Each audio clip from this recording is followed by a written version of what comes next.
Thank you, Michael. I'm so glad you guys are okay. I was talking, in all my interviews on TV between CNN and CNBC and ABC. I've actually interviewed in Japan and Australia, and you're one of the most important to me people over there right now.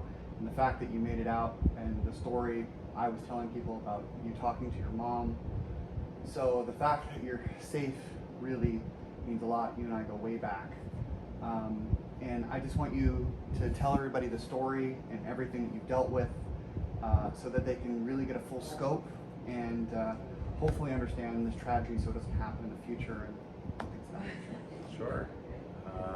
Pretty much around 3:30 in the afternoon, I was debating on going to grab a generator since we're out of power all day. I wanted to go check out the winds and the power lines, how that was first, before I decided to leave Lahaina, because I didn't want her to get stuck out there.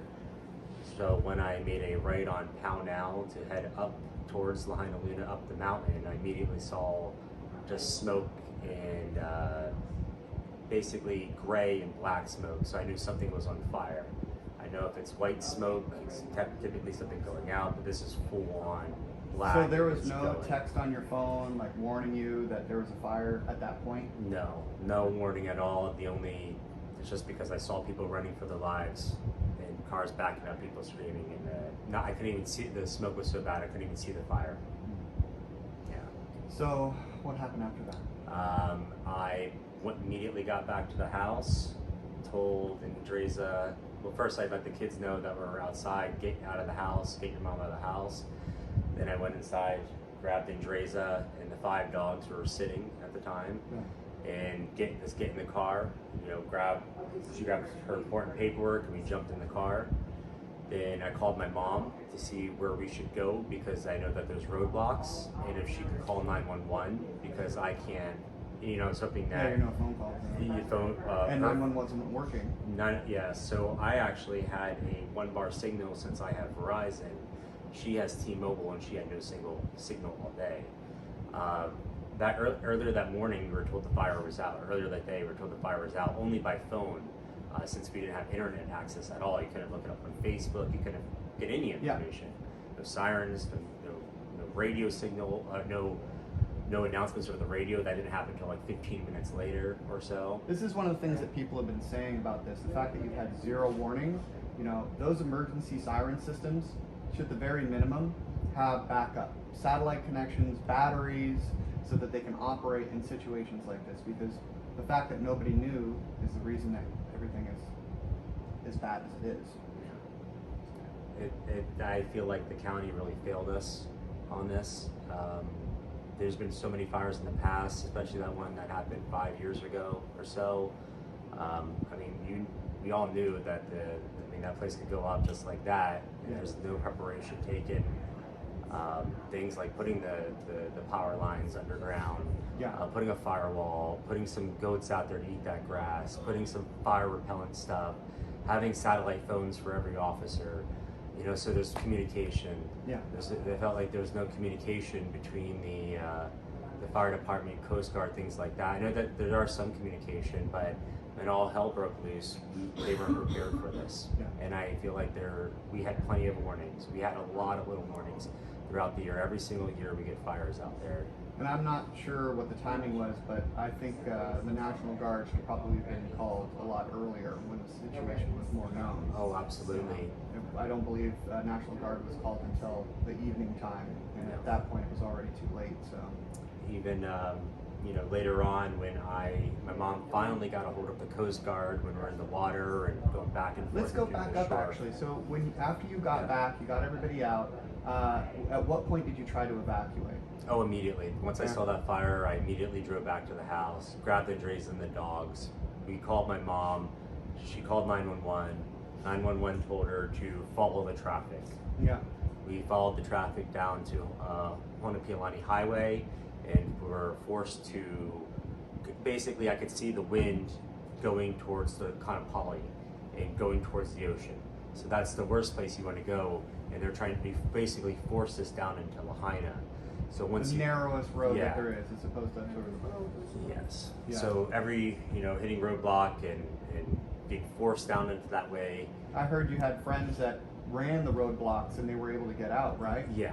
So the fact that the roadblocks were there was probably a big part of the hindrance, right? Yeah, I don't think the police officers knew exactly what was going on, or they would have just Again, lack of communication. Yeah, yeah. Also, nobody has their cell phones, so nobody can communicate to 911. We should have it so we can be able to communicate when we have all these fires and hurricanes and things like that.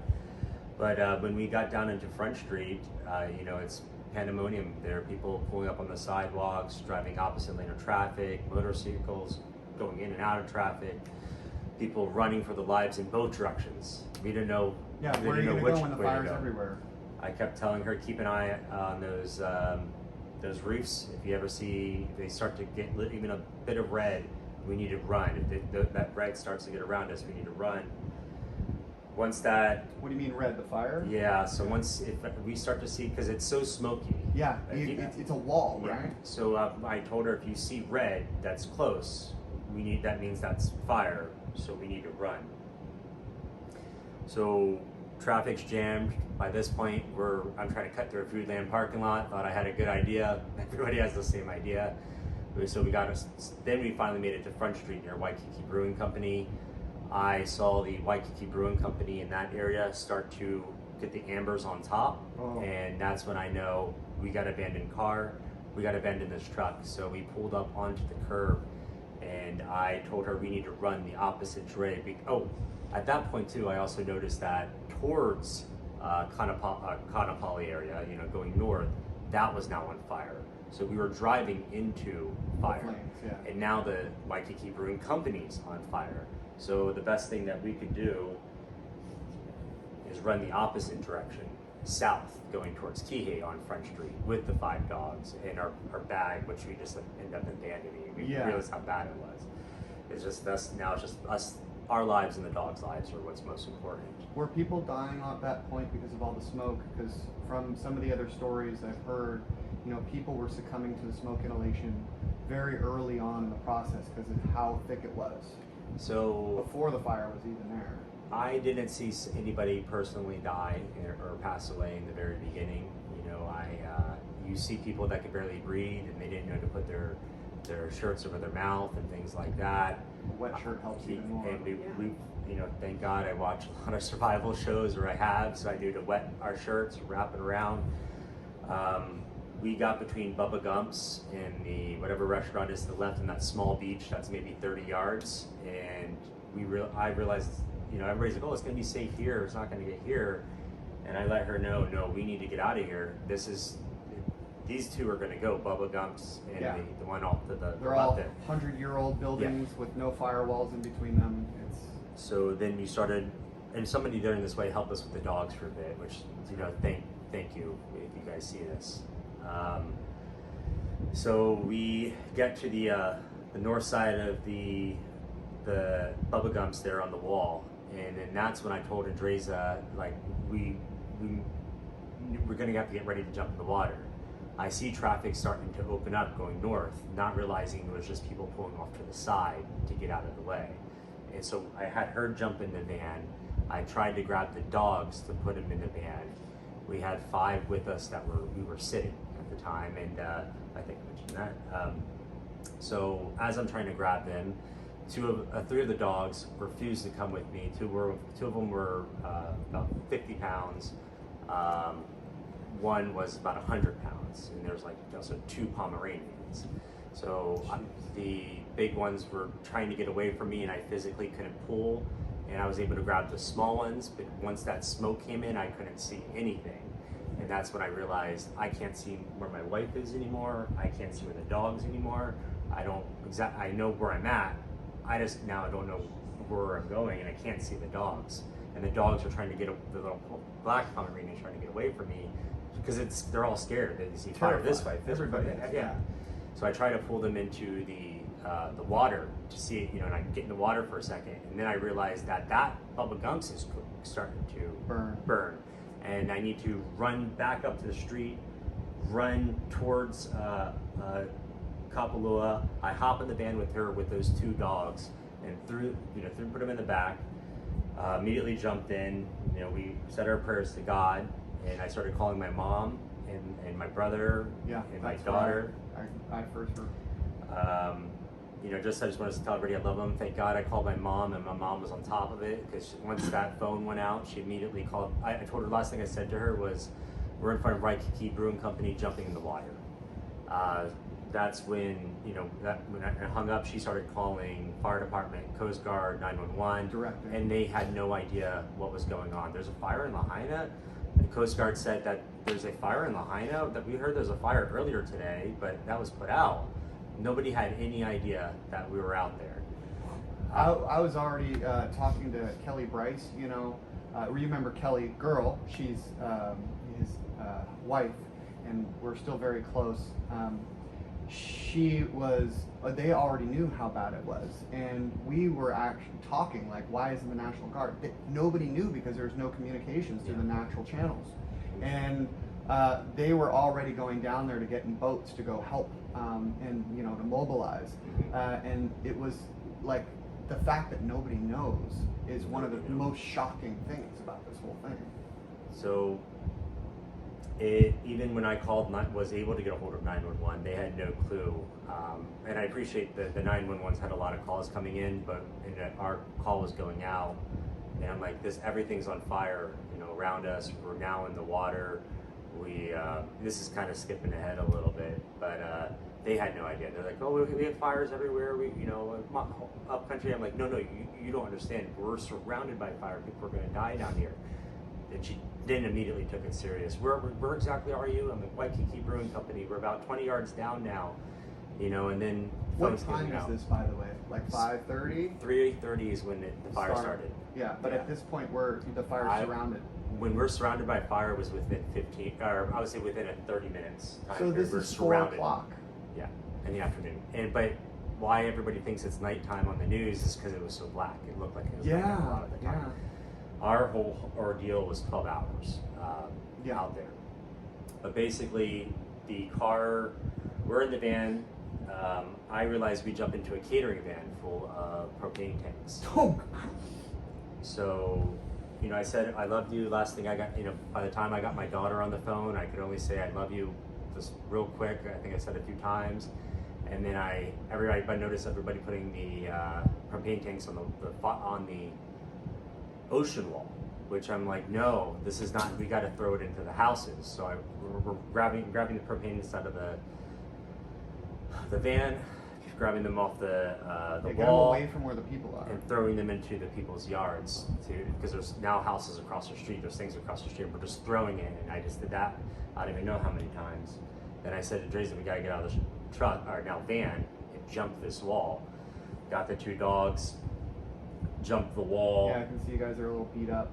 Yeah, you know, burns. She had burns on her face that are better now. I still have a little bit on your nose and face. Yeah, my eyes. Yeah, but you know, mine's nothing compared to what people are dealing with. So I don't even like to complain about my stuff. Yeah. But that's when we jumped the wall. And people have to imagine it like a bomb going off, but a continuous bomb, where the fire's just continuously pushing 70 miles an hour over the top of you, and you're crouched down. Then there's points where we had to keep on jumping in the water. We spent, you know, over the course of the 12 hours, I think we spent about 3 hours going in and out of the water, just cooling off. Well, to save us from the actual fire. So the issue is where people pulled their cars and stuff onto the sidewalk closest to the wall. So when those cars caught on fire, at the wind, the fire is coming over the wall. So even if you're tucked to the wall in areas, you would die. Yeah. So you would have to swim out, and it was constant, like leapfrog of fire. So we have to go out. When the fire came into this area, we would go to the next area. And then every time a car would catch fire, all you hear is the tires or gas tank is a loud boom, and each time it would be closer and closer, and you would hear the boom, and then the horn go ee, and then slowly burn out, and you could hear it getting closer, and you feel the heat. Even the fire was falling on top of us, where we're getting burnt, and we get back in the water where we're still getting burnt, and every time we do, we have to dunk underwater she's not a very good swimmer, and I was saying we need to swim out to the marine boat, see if we can get out there. And you know, she didn't feel confident enough, which is fine. So I'm like, we just tread water. I know you can be on the water for a long time and survive. So at least, you know, we're out in the water. Thank goodness it's bath water in Hawaii and not like cold water. Yeah. So at this point, with all the smoke and the smoke inhalation, from reports that I'm hearing and concerns that people have, is that people were passing out and drowning in the water at this point. That's one of the, so whenever I realized we were getting too much smoke inhalation and I feel that tired thing, yeah. I knew we had to swim in. I didn't want to keep freaking her out. Tell her why, but I knew when we start feeling this way, you go to sleep and you drown. You know, yeah. That's what's going to happen here. The amount of, you can't just imagine the darkest of dark where you cannot see in front of you how much smoke, and it's still being daytime. That's how much smoke we're breathing in. Yeah. So that went on for hours of just dodging fire, jumping in the water, dodging fire, jumping in the water, taking cover in the rocks. There's a point where we tried to pull a pallet into the water, which I realized was a bad idea because that was going to do more damage and hitting the heads of other people. Even though it would have just something to float on. Even though it would have been like saving ourselves, I didn't want to risk hitting other people. So we went back to shore. How many people were around you at this point? That one's, so in total, at the very end, we realized there was about 40. 40 people, wow. Yeah. But this is over, you know, quarter mile, I would say, area spot. You know, people in the water, people on shore, ducked in the areas, you know, in between the crevices of the wall, trying to breathe into the rocks to get oxygen from that. That's, you know, at one point, I know to keep checking my phone and keep sending texts. From the survival shows I've watched, you send a text, even if you don't have a signal, it will be pending and it will still try to go through when it does get a signal. She starts getting some of my texts, thank God. And I'm like, I know that the Coast Guard is going to come look for us because I let them know where we're on the phone. I know my mom's helping, and so I'm keeping an eye out for boats. And I do see the Coast Guard pull up, but you can tell they don't know where we're at. And I get the call from Coast Guard John, which if he's out there, thank you for everything that you did. So then I was his point of contact for John. So I was just the guy that he, call. You know, I don't know if it was before that or after that when I'm thinking about it, but I kept when the smoke cleared a little bit, and I noticed that I could go down and get the other people that were stuck in the smoke, and didn't realize we're in more of a safe area. Yeah. I also wanted to go and yell for the dogs, so I told Andresa to wait there so I could go search for the dogs and do what I could. Yeah, now that the major danger had passed. The danger was still there because every time it picked up, I would have to go get cover again. Yeah. So it was, so the smoke would get bad, I would have to get back. But I would keep running. So this is like an hour later or something along those lines? This was 4 or 5 hours later, if not more. Sustained fire for several hours. Yeah, imagine a bomb going off for 5 hours, right? But then the bomb, blowtorch. The blowtorch is the best way to just over top of you, and you just holding tight, and that's the best way to imagine it. Is the only thing that was blocking us from dying was at times was the water or that wall. And if, even if you're a little too high up, you would have got your head toasted. Even if you were So I started running down the street, yelling for the dogs, and every time I got about 15 feet or so, I would hear help, and I would have to go down and help that person. And like, hey, can't be here. You gotta come to me where there's less smoke. Yeah. And then the bodies that I did come across, some people you didn't know if they were just burnt and passed out or if they're dead. So I jumped down, rub their chest, hit their chest, and if they didn't wake up, I, just go down further, and I was still calling the dogs names. And each person that needed help, I would jump down, but then there were some people I couldn't lift physically. That heavier people and they're older people, and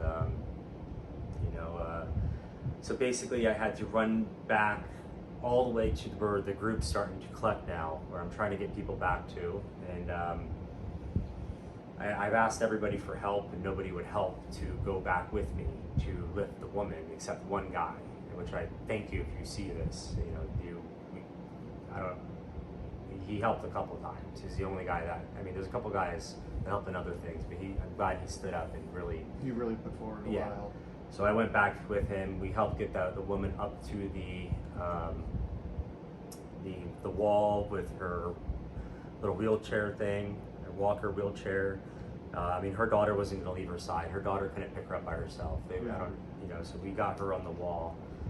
And then I realized that I need to go down for more people, because at least they're on the wall, they can start walking. Even if it's slow, they can start walking in other directions. So I still run down to Bubba Gumps and kept on doing that over and over and over again. As every time I heard help, I would have to jump down. Eventually, when I did get a hold of I think this might have been after when I finally got the Coast Guard in, that's when I also started running down, because the people weren't listening, which I completely understand. Listen to some random guy trying to come down here, because we were hearing it from other people. Oh, run into this van. Van's on fire later. So it's just like you don't trust anybody at that point. So I completely understand. But when I got John on the phone, and I'm yelling, we got the Coast Guard coming in. They can't see us. We need all the flashlights on that boat. They need the flashlights on that boat. I got the group of people to get at least the flashlight on the boat, and then I ran. Phones that they had. Then I ran back for more people down to towards Bubba Gumps, and just started yelling for the dogs, trying to help who I could. Everything was blocked for the elderly people, so I had to run and figure out if it was best for them to go around the road, or around the cars, and between the cars, or if they should go down the sidewalk. So we figured the sidewalk, I just had to push all the stuff off of it too, because she has a wheelchair thing. At that point, the Coast Guard comes in.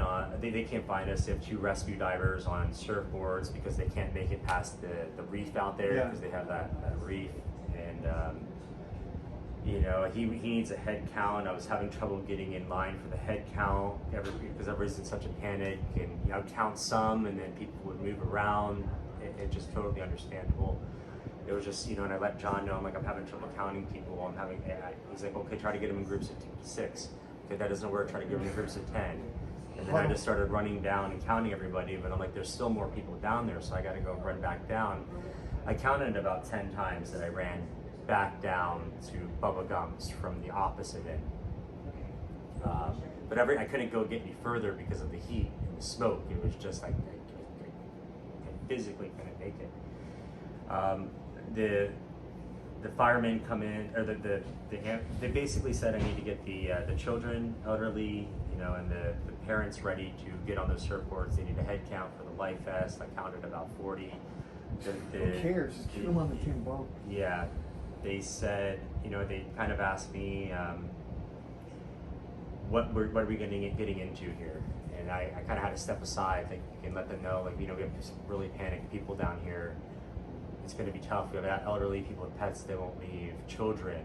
And he's like, oh, there's children. What are the ages of the children? So I'm getting the ages of the children, and we need them first. We're taking the children first. When the Coast Guard shows up, nobody wanted to get on the surfboard, because everybody was, in panic. I grew up in the water as a kid. Somebody off. I didn't want to obviously go first. See the boat. The boat's right there, and they don't even know. Yeah. You can see the boat sometimes, but you can't tell if it's a Coast Guard boat. I can only tell because I knew it had that blue. I could see a little blue and red. So at that point, they're like, we need to, nobody wanted to hop on the surfboard, and I'll be honest, it crossed my mind. Nobody's going to go. I'm going to go with my wife, and we're going to save ourselves. But then, hey, you can't. These people need to go first. So I grabbed a 4-year-old from a woman and handed them to the lifeguard. And I remember, I have a 4-year-old daughter, so I just remember telling the little girl that, it's going to be okay. And I remember her saying she's scared, and I just, I bet I was as calm as possible, letting her know, these are friendly people, and I know this guy, he's an excellent guy. I just wanted her to feel like this is fine. Be taken care of. This is fine. Everything's fine. We're rescued. This is the best part. We're getting rescued.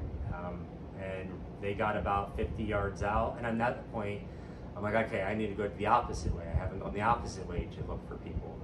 And, you know, so I started running towards the 505 to see if I could help anybody over there. And that's when I noticed little red lights. And I'm like, okay, I think that's the fire department. So then I ran all the way back to the Coast Guard. One of the Coast Guard was still on shore, and I let them know, like, the fire department's here. You know, what should we go with you or should we go with them? I don't know how it's looking. So I got them to start kind of talking. Oh, that's right, I got him on the phone. Forgive me. The Coast Guard left.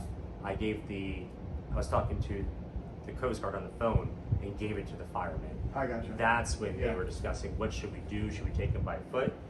Should we take him by boat, or how should we do this?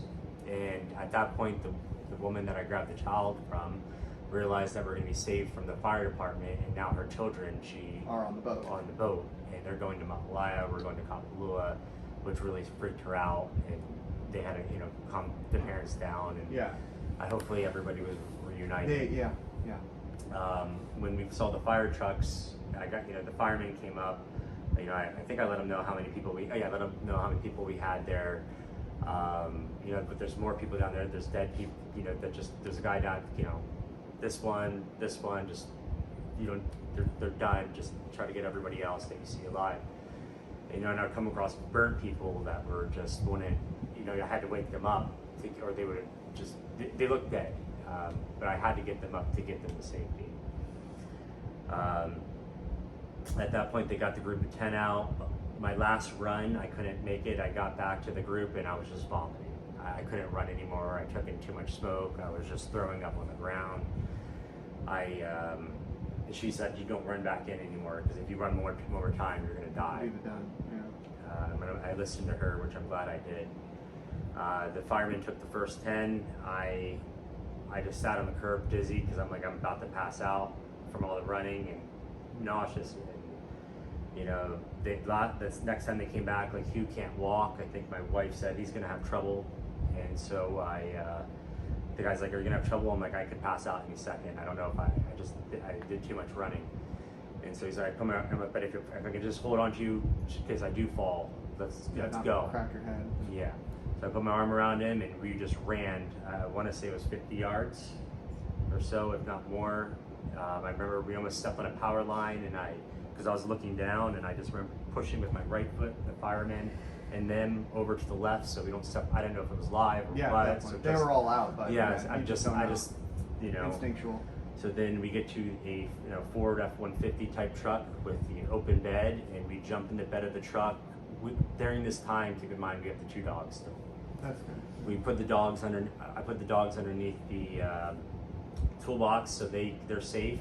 We get her in, and they just start hauling ass as fast as they can through the fire, where we had flames that were coming over the truck into the bed of the truck, and all we could feel was, you could feel whenever they came up on something, they would slam on the brakes and swerve while fire is still on us. So we didn't know if we were going to die in the fire truck even, because there's still flames coming into the fire truck at this point.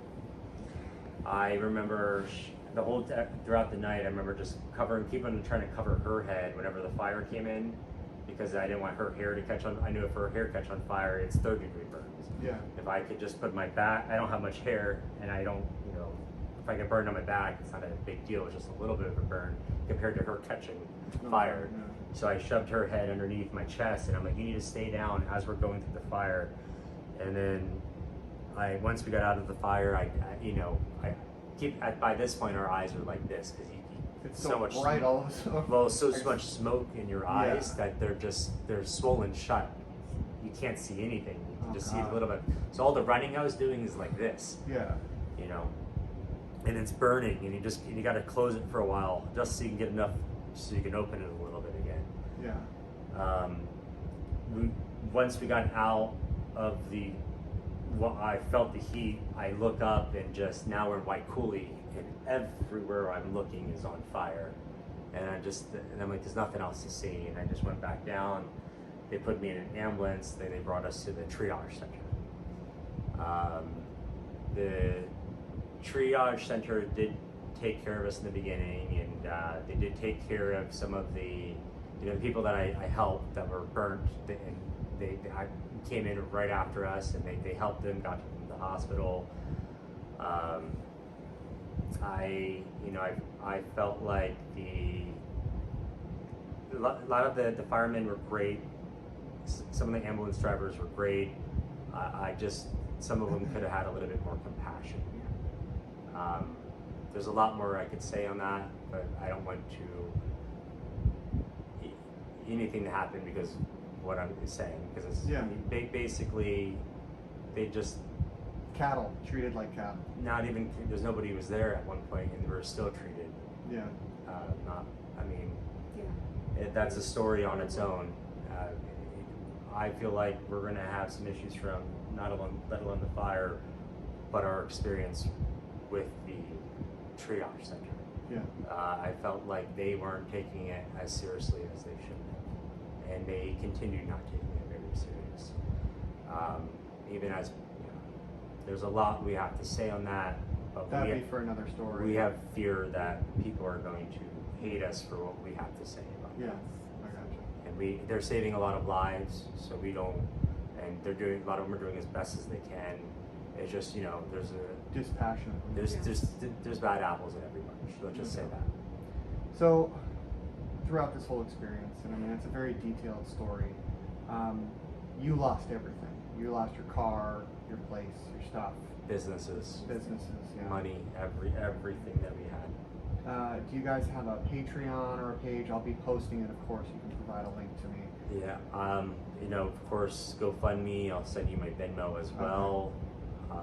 There's also, a lot of places that do need help. There's like the Children United type. Yeah, so my favorite charities are Friends of the Children's Justice Center of Maui, and that specifically goes to benefit, the whole Maui kids.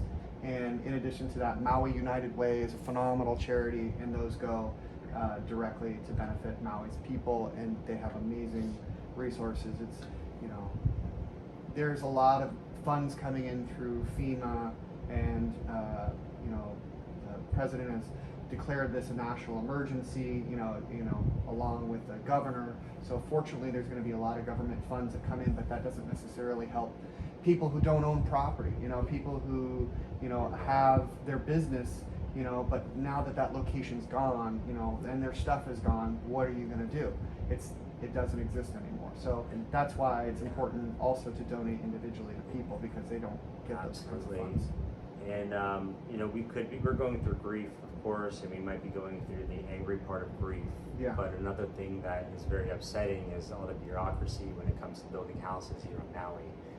100%. So we're already in a housing shortage. Yeah. A very, very severe one, and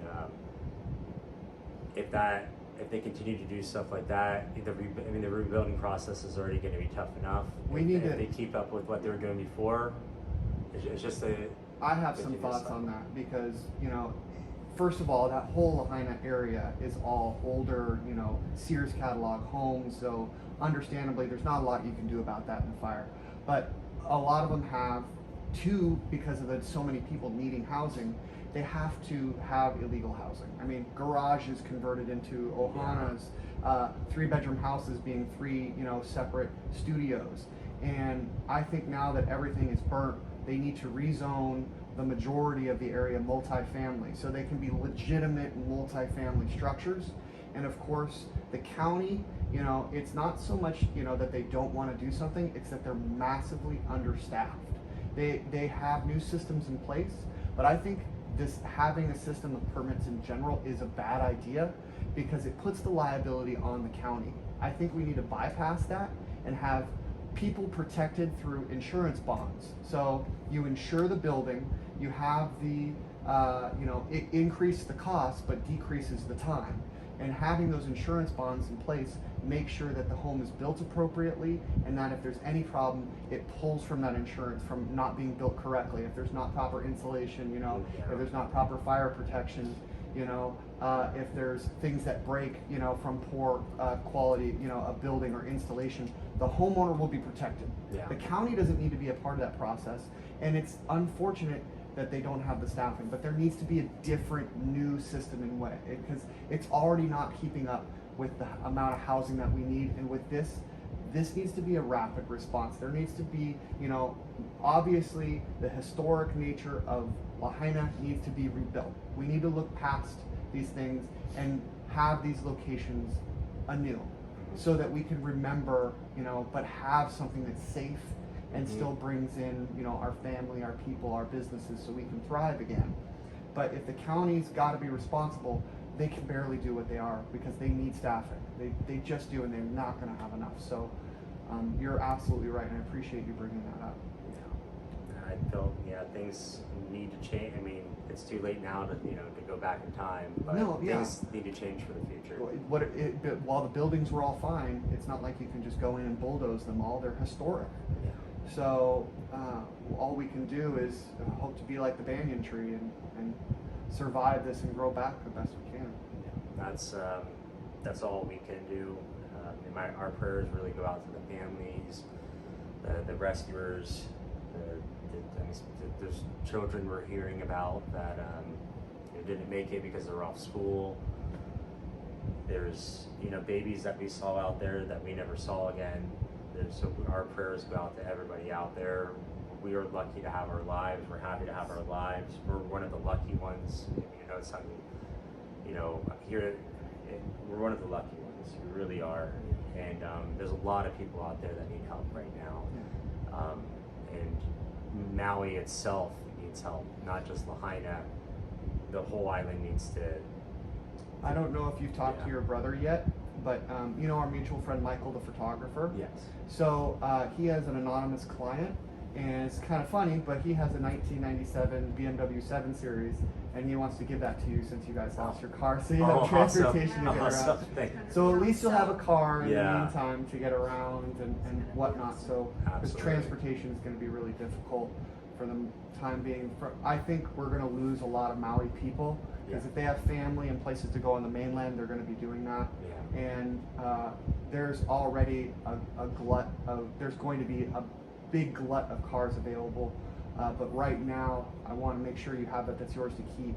Thank you. And you know, thank you for the anonymous donor who doesn't want to be getting credit or whatnot. So I'll obviously pass on that thank you to them. Okay. And you guys, I'm so glad you're alive because your mom was freaking out. It's just, I'm just so glad your daughter wasn't there with you. Because when I heard that she wasn't, it made me feel so glad. Because, you know, there's nothing worse than to have to grow up with that trauma inside of you. I know you guys are adults and you're going to carry this with you the rest of your life, but at least you could somewhat compartmentalize it. So that's alone enough of a blessing that she wasn't there. So I'm yeah.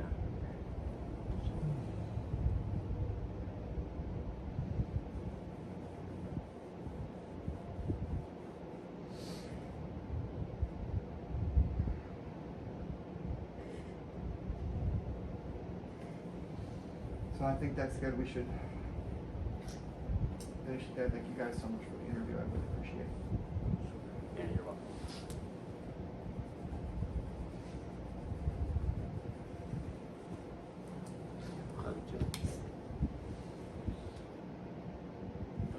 Can I say one more thing? Yeah, please do.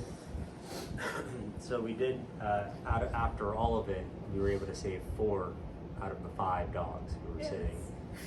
There is a chocolate lab that's still out there. If people can keep an eye out for him. I don't believe it made it. I I'll saw show you some pictures. Oh, yeah. Is that, so we is don't that a black know. lab? We don't know because the nose is different. The nose is shorter. So if anybody's out there and still looking, A chocolate lab like brown? Yeah.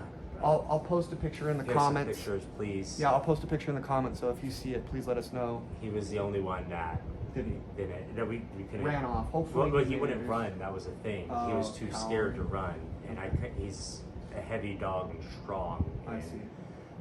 I just, you know, I searched for everybody, of course, too. I just wanted to throw that out there in case people are looking for animals. Okay. They were actually floating in the water trying to hold the dogs Keep them heads under water. Yeah. I mean, yeah, you can only hold a dog in the water in